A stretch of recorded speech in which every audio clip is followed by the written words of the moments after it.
Hello fam, welcome back to our channel. Most leaders all over the world, particularly African leaders, dread going to this very place that Nnamdi Kanu, the leader of the indigenous people of Biafra, is ready to pledge his life over, especially when it comes to the issue of his people, in as much as this particular aim is achieved.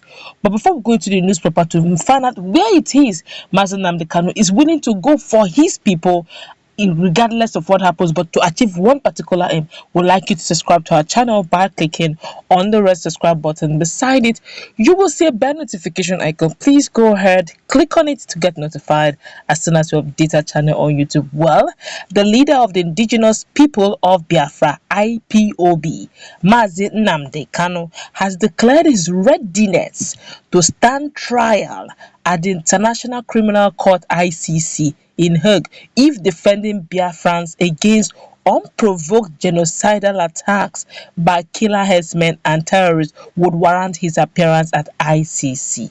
Hey. Kanu, who made the declaration on a live broadcast on Radio Biafra on Sunday night, regretted that harassment and extrajudicial killings by security agencies have continued unabated across Biafra land. The IPOB leader said that the world had maintained criminal silence over the plight of Biafrans despite complaints and petitions by IPOB, as well as indicting reports against the Nigerian authorities and security agencies by some reputable global agencies, including the United Nations Rapporteur on Human Rights and Amnesty International. He said that besides state-sponsored prosecutions and brazen infuriating marginalization and exclusion against Biafrans, killer herdsmen and terrorists have continued to raid communities in region unchallenged by the security agencies. Herdsmen will attack us, rape our women, destroy our farms, and kill our farmers. Nobody will arrest them. But when we try to defend ourselves, government will come after us, rolling out the tanks and using their helicopter guns, boats, he filmed. Kanu explained that the incident or incessant unprovoked genocidal attacks by herdsmen and the docility of the Nigerian authority gave rise to the formation of the Eastern Security Network, otherwise known as ESN for short, to protect the helpless Biafran locals against the terror. But he regretted that instead of going after the perpetrators of these heinous crimes against innocent citizens, the Nigerian state rather chose to declare war against mere vigilante volunteer group, as demonstrated on Thursday's airstrike in Olo. The IPOB leader, who said that the Olu military raid marks the beginning of the second Nigerian Biafra war, vowed to mobilize the people in defense of their ancestral land, no matter the consequences. If defending our ancestral land against the conquest by Fulani invaders will take me to hug ICC, I am ready to go to ICC, Kanu thundered. Continuing, he said, the world has the indicting report by the UN Rapporteur against Nigeria, but they have not done anything. Do we have to wait until we are all killed before we defend ourselves? He asked. Kanu expressed shock that the world has helplessly watched the Nigerian state use brute force against mere peaceful agitators, while on the other hand, dialoguing with and facilitating amnesty and payment of ransom to bandits and terrorists who have not shown any remorse or sign of cessation, as in stopping what they are doing, especially social menaces. According to him, world leaders ought to have demanded probe of Nigerian leaders, including some northern governors and Islamic clerics, over their romance with bandits. He said he would declare a 40 days prayer and fasting by next week for Biafrans all over the world to seek God's presence and for more spiritual fortification for the task ahead.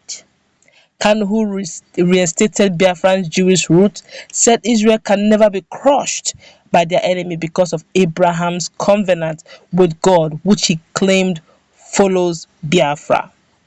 He expressed optimism that Biafra will soon be restored despite stiff opposition by the Nigerian state and her international collaborators, as well as internal traitors.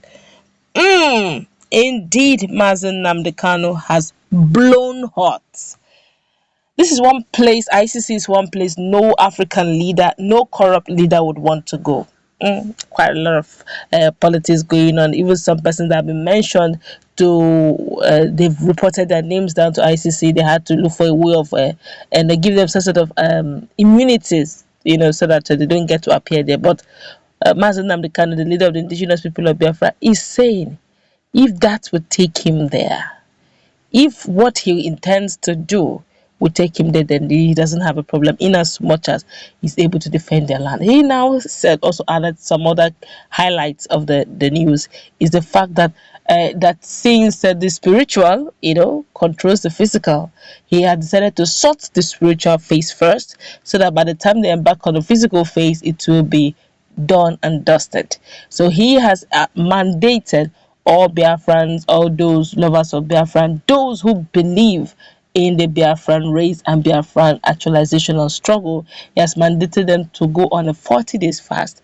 And it's of a very strong opinion, of a strong belief that being that Biafra is rooted from Israel, and the God of Abraham had promised Abraham, made a covenant with Abraham. So no nation can defeat Israel by virtue of God's covenant with Israel. And Biafra has roots with Israel, which means they need to seek the face of the Lord and for 40 days, so that they will now do the needful. But he is now ready.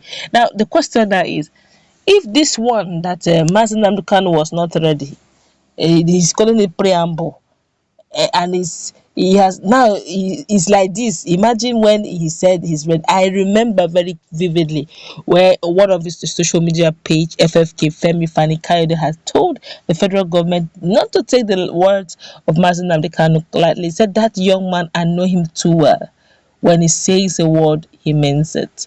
So he's not telling the Nigerian government they shouldn't take the words of Mazen Nnamdi Kanu lightly. That if he said he's ready, he's ready. Now that's the same Imo State law in question, where Hope Uzodinma and Okorocha are slugging it out on power tussle, and that's the same Imo State that ESN and military are having so many things coming out from that state, I tell you. But that's where we are going to wrap it up. What a take on this new move made by Mazen Nnamdi Kanu, the indigenous people of Biafra. Do you say a yea to it or a nay? Do you agree? Do you see sense in it? Or do you think it may likely